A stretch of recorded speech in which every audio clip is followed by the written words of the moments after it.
সকালে উঠতে পারেন না আব্দুল হামিদ। রাষ্ট্রপতি পরিবারের সদস্যদের তালিকায় ছিল ডিআইজি হারুনের নাম। হারুনকেই নিয়ে যেতে হতো সেই সিগারেট, কারণ হারুন সিগারেটের সঙ্গে নিয়ে যেতেন বিশেষ পানীয়।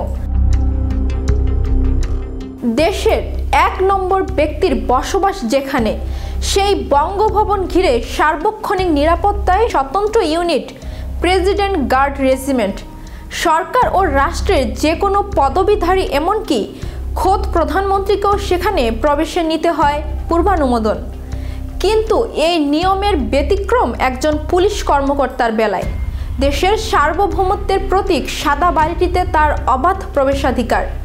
বিশাল বঙ্গভবনের কোনো পরিসরে রাষ্ট্রপতি আব্দুল হামিদের সঙ্গে তার ম্যারাথন আড্ডাও নিয়মিত ঘটনা। পুলিশের বহুল সমালোচিত ও বিতর্কিত ডিআইজি হারুন ছিলেন রাষ্ট্রপতির সেই প্রিয় মানুষ, একজন এসপি কিংবা ডিআইজি পদমর্যাদার কর্মকর্তা যার বঙ্গভবনে কোনো সরকারি দায়িত্ব নেই। তার এই বিরল সুবিধা পাওয়ার রহস্য কি? সকালে উঠতে পারেন না আব্দুল হামিদ। সকালটা তার ঘুমের সময়, তাকে রাত ২:৩০টায় পাওয়া যাবে, কিন্তু সকালে নয়। প্রধানমন্ত্রী শেখ হাসিনা আর স্পিকার শিরীন শারমিনকে আলাপচারিতায় জানান এই কথা।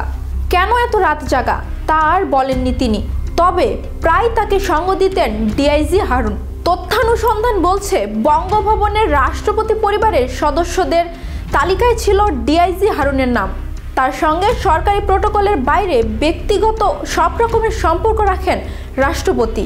বঙ্গভবনের সরকারি দায়িত্ব হলেও রাষ্ট্রপতির বেশ কিছু কাজ করে দিতেন ডিআইজি হারুন নিজে। ধূমপায়ী রাষ্ট্রপতির সিগারেটের যোগান দেওয়ার দায়িত্ব বঙ্গভবনের, কিন্তু হারুনকেই নিয়ে যেতে হতো সেই সিগারেট। কেন? কারণ হারুন সিগারেটের সঙ্গে নিয়ে যেতেন বিশেষ পানীয়। বঙ্গভবনের পণ্য সরবরাহ তালিকায় স্থান নেই এই দ্রব্যটির। এজন্য সকাল, দুপুর, বিকাল, সন্ধ্যা কিংবা রাত বঙ্গভবনের ফটক হারুনের জন্য সদা উন্মুক্ত। প্রায় প্রতিদিন কোনো না কোনো সময় আড্ডা দিতেন হামিদ ও ডিআইজি হারুন। আব্দুল হামিদ বঙ্গভবন ছাড়ার পরও তারা হরিহর আত্মা। যেদিন তার নিকুঞ্জের লেকপাড়ের ৬ নম্বর বাসায় ওঠেন সদ্য সাবেক রাষ্ট্রপতি, তার পরদিন দুপুরেই প্রেসিডেন্ট লজের সামনে সাদা পোশাকে দেখা যায় হারুনকে। থতমত খেয়ে বলেন, রাষ্ট্রপতি নতুন জায়গায় উঠেছেন, তার খোঁজ খবর রাখছেন তিনি। যোগ্য শিষ্য বটে। এই হারুনের জন্য কি না করেন আব্দুল হামিদ। ২০তম বিসিএসে হারুন মুক্তিযোদ্ধা কোটায় চাকরি পান পুলিশ ক্যাডারে। ১৯৯৬ সংসদের ডেপুটি স্পিকার আব্দুল হামিদের প্রভাবে হারুনের অমুক্তিযোদ্ধা বাবার নাম উঠে যায় মুক্তিযোদ্ধা তালিকায়। নারায়ণগঞ্জের যে গডফাদারকে তোয়াজ করে চলে সব ডিসিএসপি, সেখানে হারুনের দাপটের কাছে অসহায় শামীম ওসমান। এর পেছনে শক্তি কে?